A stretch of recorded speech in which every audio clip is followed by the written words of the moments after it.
Welcome to Happy Homes and Gardens. I'm your host. My name is Daphne Royce. I am a real estate broker, architecture, and interior designer. Marvin Labs use AI and robotics-driven microscope for rapid, mold, and asbestos testing. This is absolutely important to detect harmful spores and toxic molds early. Mold exposure is the leading cause of death for chemo and immunocompromised patients. Let's welcome Jordan Gruber, who is CEO at Marvin Labs, to share his insights with us. Hello, Jordan. Hi, Daphne. Pleasure to be here. Please tell us who you are and what is Marvin Labs. So yeah, my name is Jordan Gruber. I'm actually a robotics engineer by background. As you can hear, I'm an Aussie. I moved into San Francisco Bay Area 2 years ago and brought over Marvin Labs. And so, a little bit about me more. So, I studied robotics, as I said, at the University of Adelaide in Australia. I got to work on some really cool self-driving vehicle type technology. What you'd call an unmanned surface vehicle. So a little boat that could drive itself around and Google Maps, drop points and so forth. This is very early. This was in the 2015 even. I went out and worked in the real world for a little bit in the engineering defense industry, but didn't find that the 9 to 5 didn't really gel with me. I much preferred to be working in chaos than working in structure. So after about a year of that, I quit and I got into consulting and the early stages of what would become Marvin Labs. I stayed in Australia for a few years there. Very formative time for me. That was a informal MBA.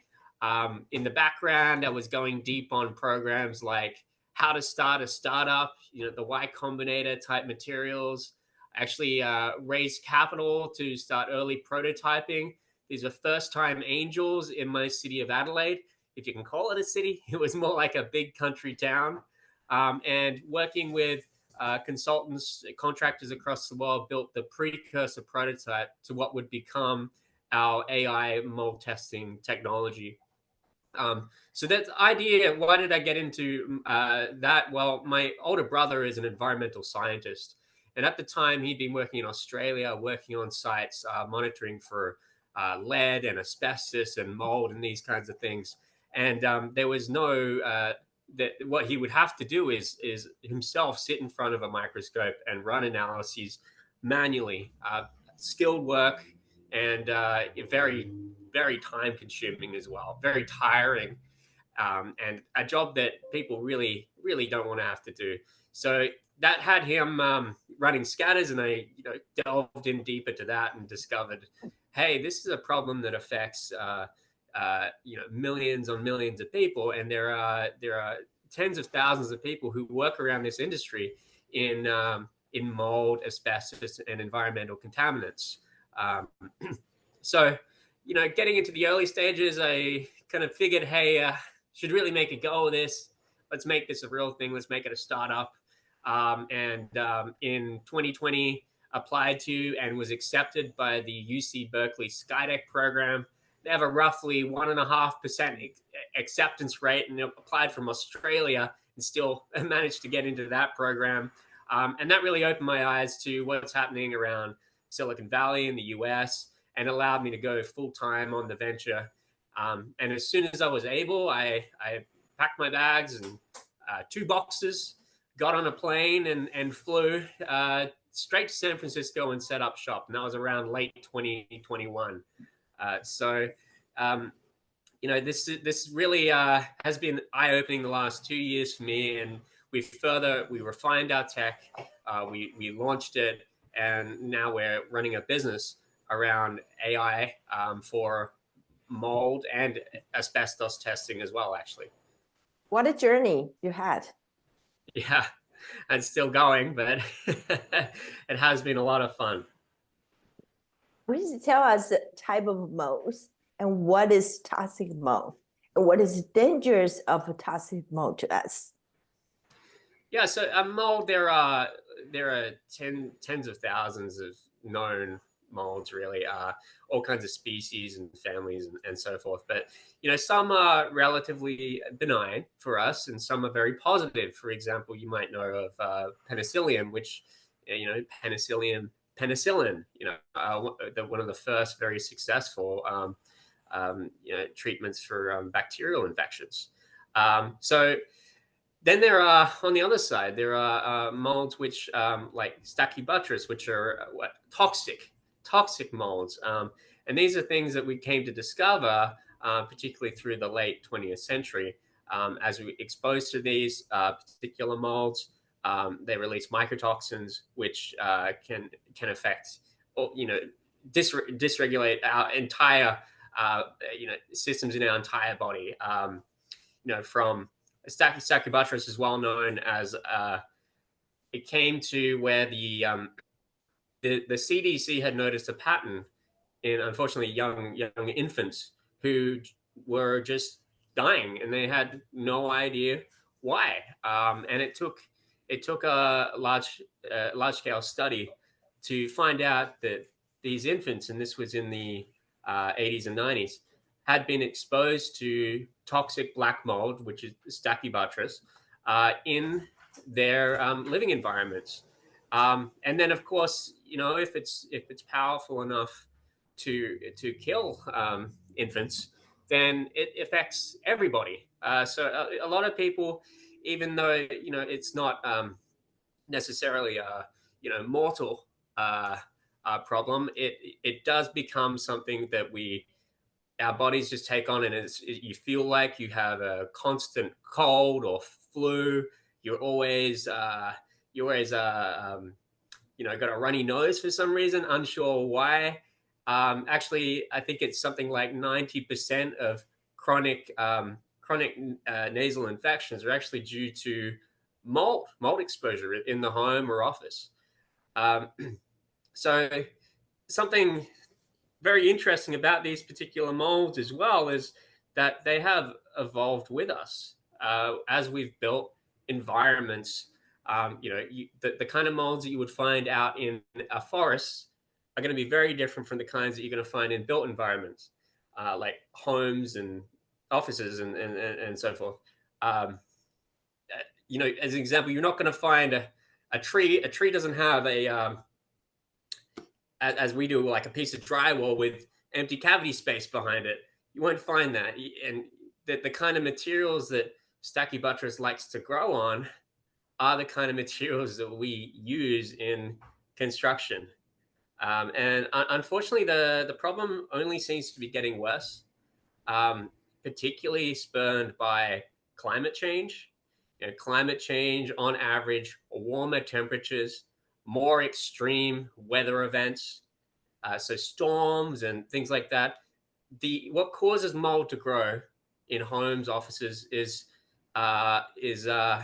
it's water intrusion. So if you have damage to a property, that natural damage from climate change, that water can make its way into these spaces that we don't have access into. You don't have access into the back of your wall. That's where the toxic molds are going to grow without you knowing, but they're going to be sporulating and releasing spores into the environment, making their ways through the cracks in the wall that you're going to be breathing in. And actually, it's very, very common to find during renovation or demolition activities, find large pockets of mold growth, unfortunately, often toxic mold growth, that we didn't know about because it's been a place where there's been water intrusion that you haven't seen. Yeah, the real issue here is that these mycotoxins that these molds release, how we metabolize them, really act in a very toxic way on our bodies and affect our health. And we're only really beginning to get to really understand how deeply these molds impact us. The research around mold exposures as it is today is there are so many different species of mold that we're only beginning to understand how they impact our health. Really in the last 5 years, a range that we thought we kind of we didn't know any better. We didn't know it's like smoking and asbestos. We didn't know any better, so we kept, thinking it was okay. And a lot of these more common molds we're discovering now actually have really, in the last 5 years, genetically, a quarter of people are predisposed to. They have a gene which metabolizes mycotoxins released by some of these molds differently to the other 75% of people. And what that means for them is that these mycotoxins can actually build up in their system the same way you'd have like PFAS and things like that build up in your system. These mycotoxins can build up, and it's very difficult for those people, for the quarter population. It can take years after being exposed to toxic mold in the home for that to actually be cleared and properly metabolized out of their system, so carrying toxins with them. But yeah, the research is really shocking. Over the last 5 years, all these different molds that we thought were okay are actually quite dangerous for a lot of us. Not like asbestos, we probably can locate where in the home. Where can we find most likely for the heating mold in the house, in the building, or in any office structures? Yeah. So oftentimes, you can see it. You walk into your bathroom and it's quite normal to see mold growing in the corners of the tiles and so on. More often than not, that kind of mold is fairly benign. You can just get in there and clean it yourself. But in other times, it could be behind a wall. You don't see it. You had a leaky pipe, or you had a flaw in the construction of a building, or as I said, climate change that causes damage to the, an extreme weather event that causes damage to the building. So in those cases, the only way to really know that it's there is to be able to test the air.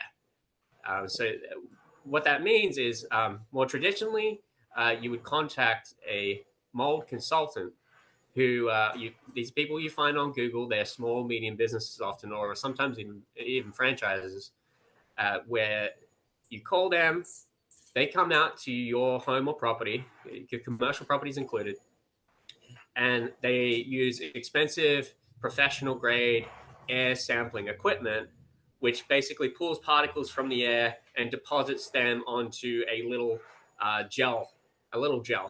That gel is not a growth medium. We're not looking to grow the mold off of those. It's really just to capture the airborne spores that the mold colonies are releasing.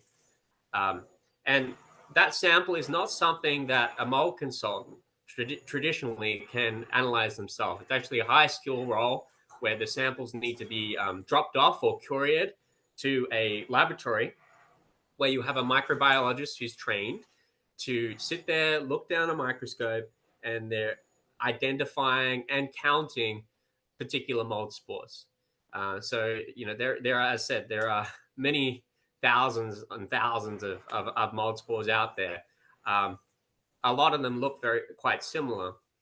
So we don't have to actually know the exact type of mold necessarily. Often the family is enough to know, and the families of these molds look similar in that way. So at the end of that, you've got the mold consultant who's gone to the property and taken air samples. Those have gone off to a laboratory for a microbiologist to analyze. And then at the end of it, you get a report that says, okay, based on the air sampling at this property, we captured this amount of air, 100 liters, 200 liters, whatever it is, onto the gel. And on the gel, we were able to count this many of these particular mold spores. So you get a concentration, an airborne concentration of, okay, you have this many thousands of penicillium spores per meter cubed, in that environment.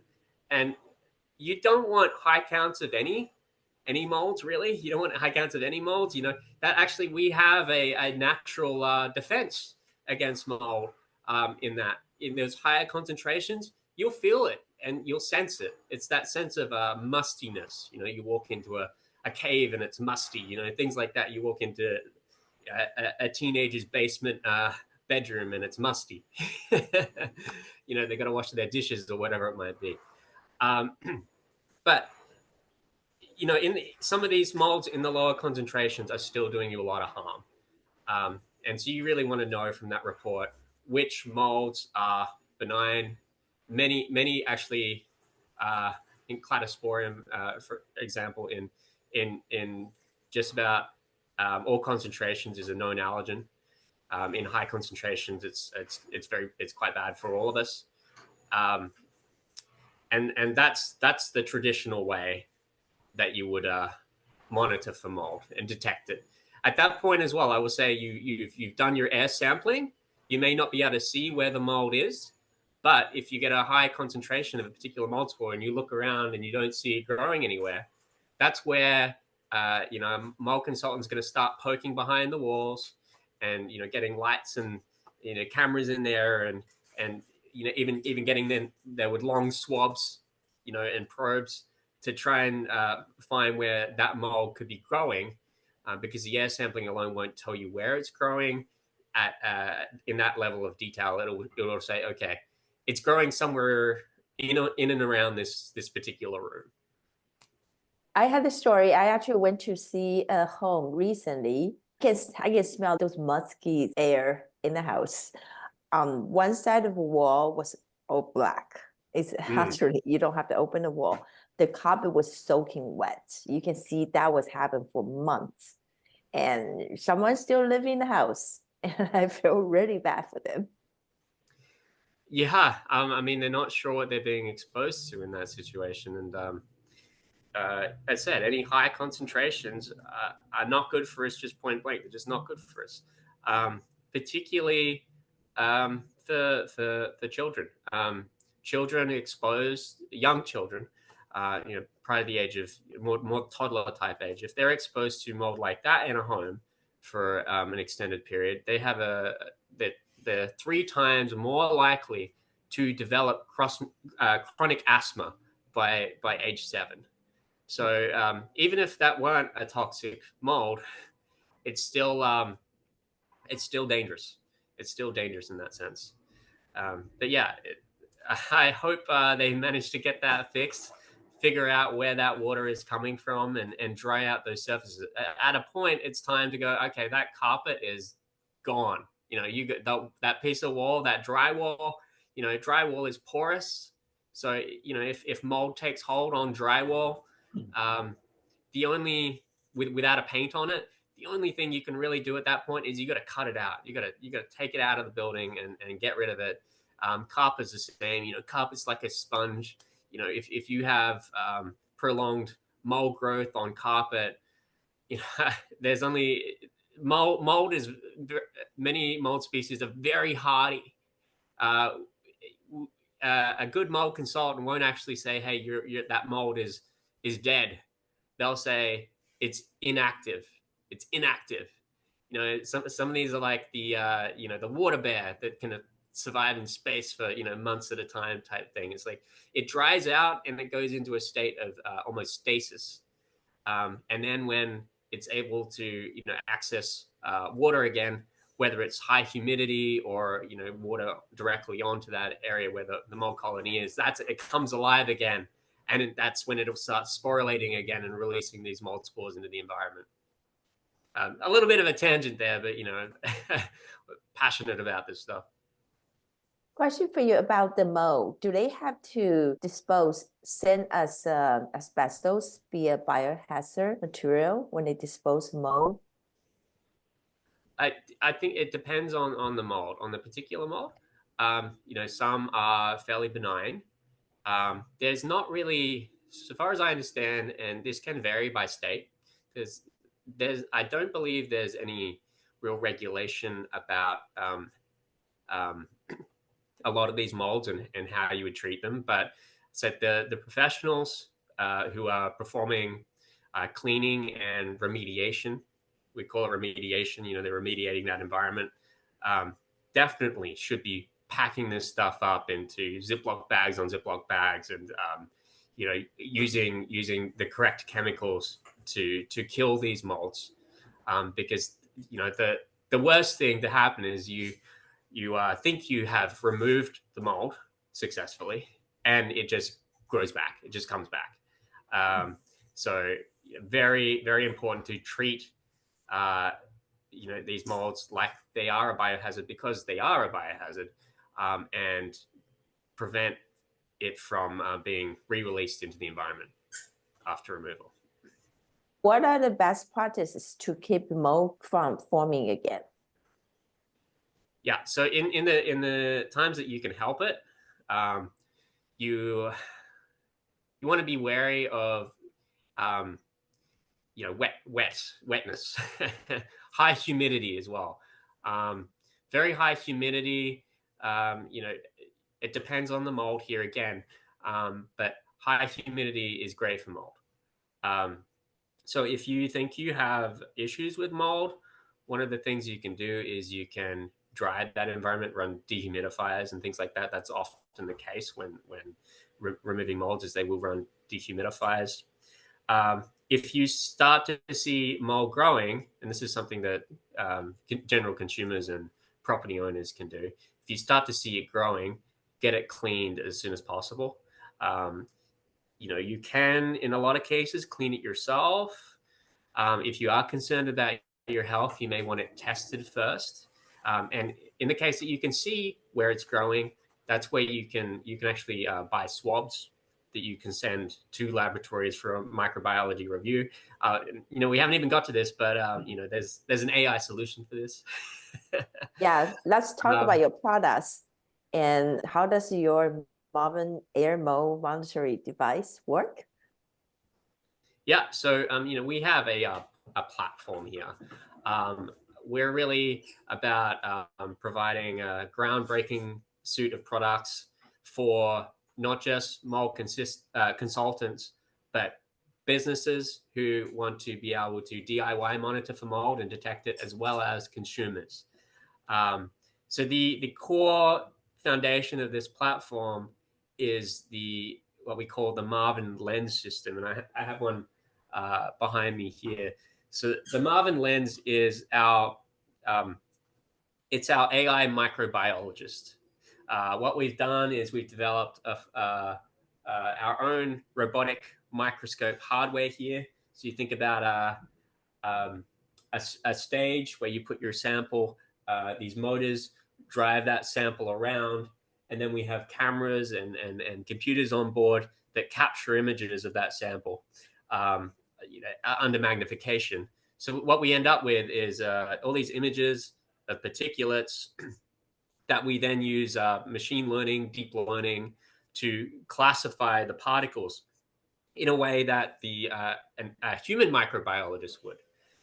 So that product actually right now, we sell this to mold consultants. We have over a dozen active units out there, and what they're doing in that way is, instead of having to take the samples as a mold consultant and send it to a laboratory microbiologist, they can actually use the system themselves and run analysis on the spot, or take the sample back to their office and run the sample there.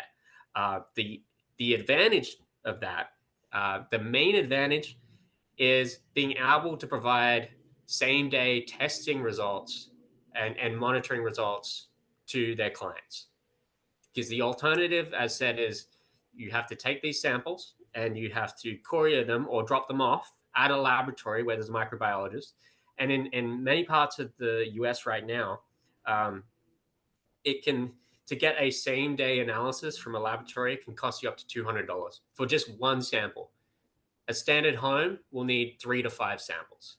So you can see how quickly that adds up. And the average cost of a home mold consultancy runs $630. That's the national average. Whereas if you're in the Bay Area, you're more likely to pay north of $1,000. And that service, traditionally, you can expect results in anywhere from 3 to 7 days from the traditional process of mold consultants sending their samples to traditional microbiology laboratories. Marvin Lens run it same day yourself. You have your own in-house AI microbiologist.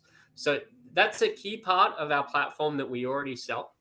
Another part of this is, well, how do we take this technology to benefit businesses and consumers directly who are looking to detect and monitor for hidden mold growth themselves? And that's where we got into the, this is the new product. Bear in mind, this is the prototype.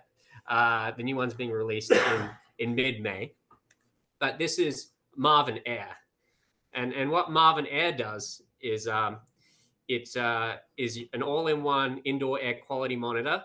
It has a range of sensors inside of it that help it detect things like PM 2.5 concentration, carbon monoxide, total volatile organic compounds, as well as an optional CO2. It's a battery operated system. And the unique thing about it is that you can buy devices that do indoor air quality with those sensors I talked about. This is the first that can do mold and do mold properly. It basically miniaturizes the same kind of equipment that professional mold consultants would use, but aimed for consumers and businesses. So this back part on the end is the unique part of that. So if I pull that off, this is essentially a little air sampling device in itself. We have air vents on these sides and a fan on the top. So what happens is air is being pulled through these vents, and it goes through an internal apertures to deposit any airborne particulates onto a little sampling tray. So we have a little sampling tray here, and the sampling tray has a piece of glass with that gel that I talked about previously, the gel that professionals use, so that particles are deposited onto that gel. And that becomes your air sample. And what's very unique about us is that air samples typically are much larger and bulkier. This is an air sample that a professional would use. We call it a cassette. I'd call this a tray. And the benefit of a tray is that you can see how low profile it is. So these can actually go into a letter, and we provide a return letter, drop it in a USPS mailbox. We receive it. Yeah, here we go. Here's one. Small letter that can fit up to 6 of these sample trays on them. So that's more than a standard home would need. And we receive those here in San Francisco, and we run our own little laboratory service as well. So we're actually utilizing the Marvin Lens system in-house to perform analysis of these samples and give you a professional grade mold monitoring report without needing to have a mold consultant come out. So you can see, a mold consultant costing $600 to $1,000. Well, the Marvin Air system, we are accepting pre-orders right now. You can go online and check that out. The link is marvinlabs.ai/air. You can find that in pre-order. But these are $200 right now, and for $200 you get one of these systems and a handful of these sampling trays to be able to do that mold air sampling yourself. So I can see a future where homeowners, particularly those who are health conscious, worried about asthma for their kids and so on, or people who move around a lot, into new rentals, this is the perfect system for them. As well as the immunocompromised. Toxic mold exposure for the immunocompromised is a real issue, and oftentimes the things that kill people who are immunocompromised are things that are found in their home, mold inclusive of that.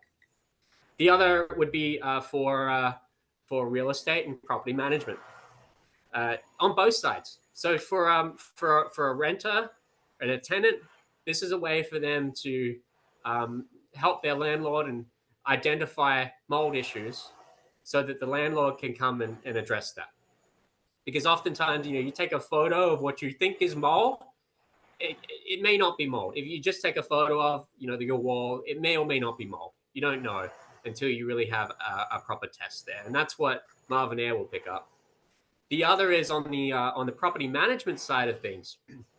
Often mold grows because of how that space is being used, or if it's being used properly. So simple little things like, say a tenant has been using the bathroom, and as they shower, they're not using the exhaust fan.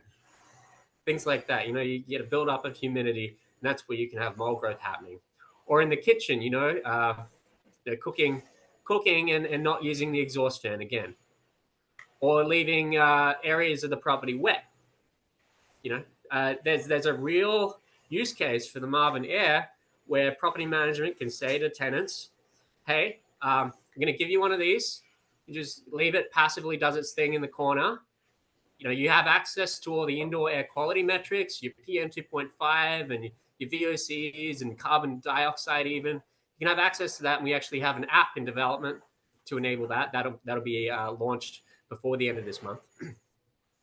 And by the way, we'll come by and pick up one of these samples every couple of weeks, so that we can just run it and make sure that you're not being exposed to mold. I mean, it's a win-win for everyone. We are actively seeking real estate property management to work with on the launch of this product. We're already accepting pre-orders to our website, and we're expecting to deliver the first 100 units of the very new, very fancy looking version of Marvin Air in mid-May. So again, that if you want to look that up, you can go to marvinlabs.ai/air.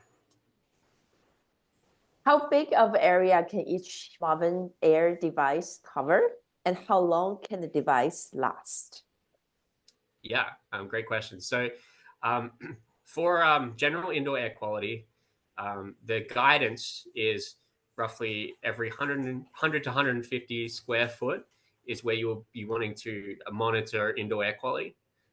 Now, I would say that's similar for Marvin Air. Ideally, you would have this in one in each room of a property. But in the case that you can't do that, well, then there's still value in having one. It hopefully should. It may not. This is the problem, but it hopefully should still be able to collect enough of the sample of air to pick up molds from other rooms as well. But per 100 to 150 square foot is the ideal. In terms of how long these things last, years. It's not a single-use product, though we make it very cost-effective, because it has those additional indoor air quality sensors. You continue to use those. The thing that is a consumable for these is the sampling tray. So the sampling tray, provide a couple of these, and they can be additional trays can be purchased, and you just take it out and replace it. So that's these are designed for continual use over many years.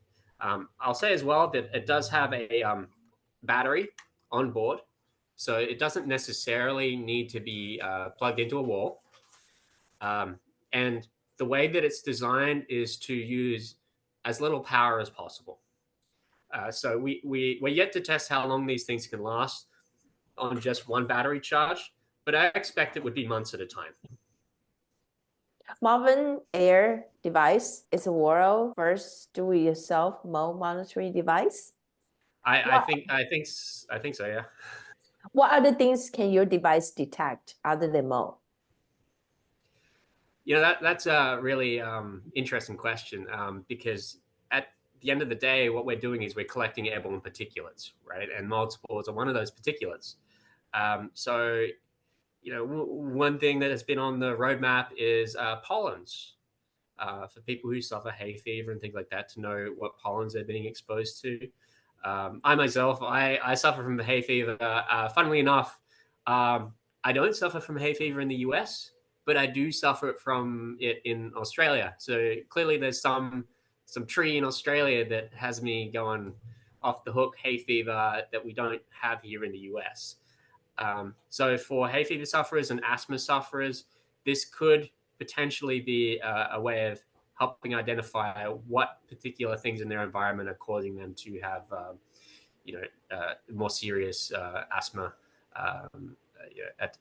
symptoms and attacks, and hay fever as well. So that's something we'd look at too. The other thing is that the Marvin Air, the new design actually has expansion slots for additional sensors.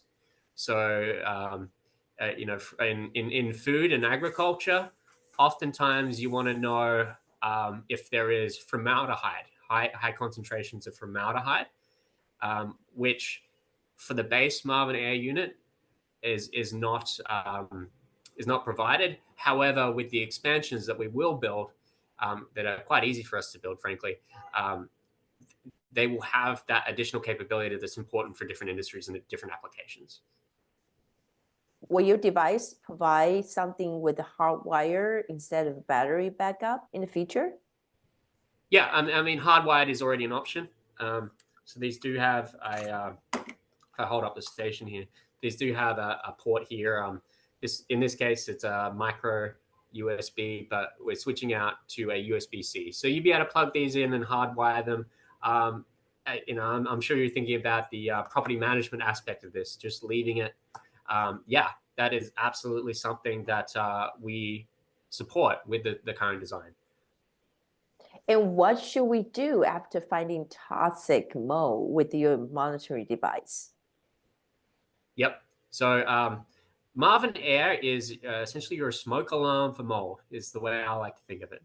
At that point, you know that there is toxic mold in that environment, and you can then move on to figure out where it is and what's happening. So it could be something in your HVAC, or it could be a water intrusion behind a wall or something like that. At that point, it does help to have a professional come through and determine where that mold is growing. I will say that the mold consulting is quite a traditional industry. Not everyone is necessarily using best practice. So we are actively building a network of trusted and verified mold consultants that we would be able to refer you through for customers on the Marvin Air platform. That is the ultimate next step. Okay, you have the toxic mold somewhere. Let's identify where it is. And then following that, you put together a plan to remediate it, to clean it. That's people coming in suits and masks and the biohazard bags and whatnot to come and really remove that mold for good. I know it's AI based. Would you able to build something that maybe would detect through the Wi-Fi instead of sending the samples to the laboratory in the future? Yes, so there are already there's research in using electronic sensors to detect mold. However, they're not specific enough. So that they'll tell it's that mustiness. It's a electronic way of going, okay, this is musty, this environment. That's how a lot of those sensors work, and it's quite early research as to like how well they work. The real thing is though, it doesn't give you any idea of what kind of mold that is.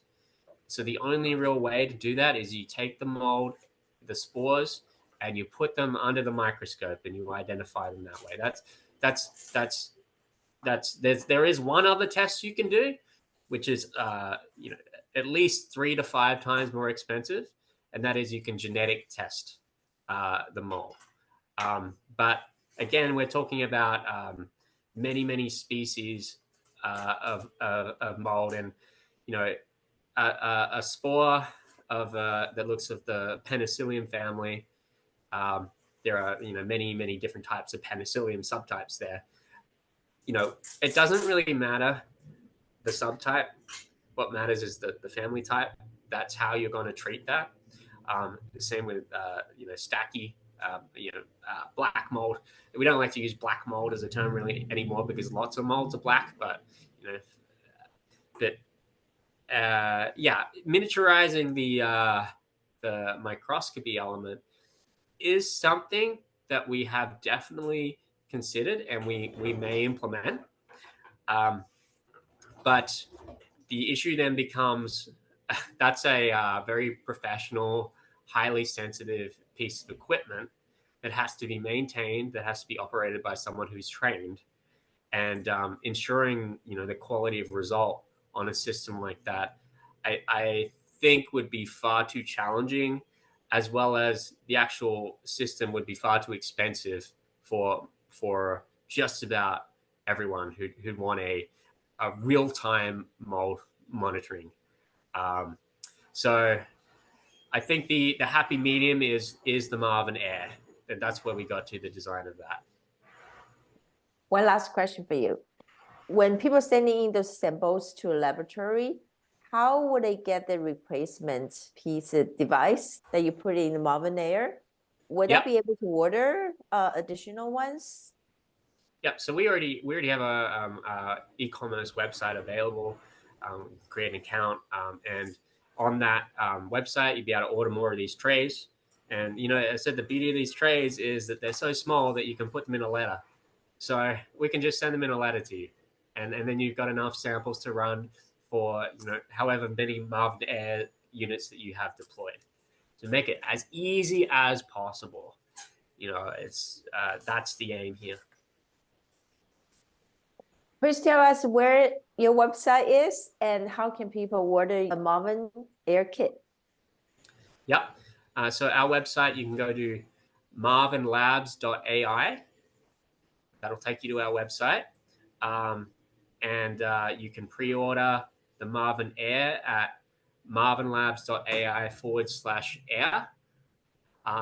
For more commercial and distribution, you can contact us directly. Our contact details are right there on the website. We are actively seeking property management and real estate to work with that see the huge benefit that Marvin Air can bring in terms of protecting their assets and their tenants. So definitely reach out about that if you're interested. Something else, just put out there while we have the opportunity is that we are a technology startup based in San Francisco. And so the number one rule of a technology startup is always be raising. We're actually building a business here, but we are actively talking to many investors who are interested in this technology to be part of their portfolio, whether they are a strategic investor, an angel investor, or venture capital even debt providers as well. We have very clear unit economics around this. So if you'd like to know more about potential investment opportunities, you can reach out to me directly. I get email at invest@mvlabs.ai. Yeah.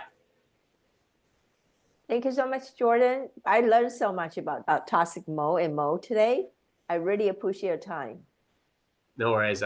Pleasure again, Daphne. And if any further questions for anyone, please go to our website and feel free to reach out. Thank you. Thank you.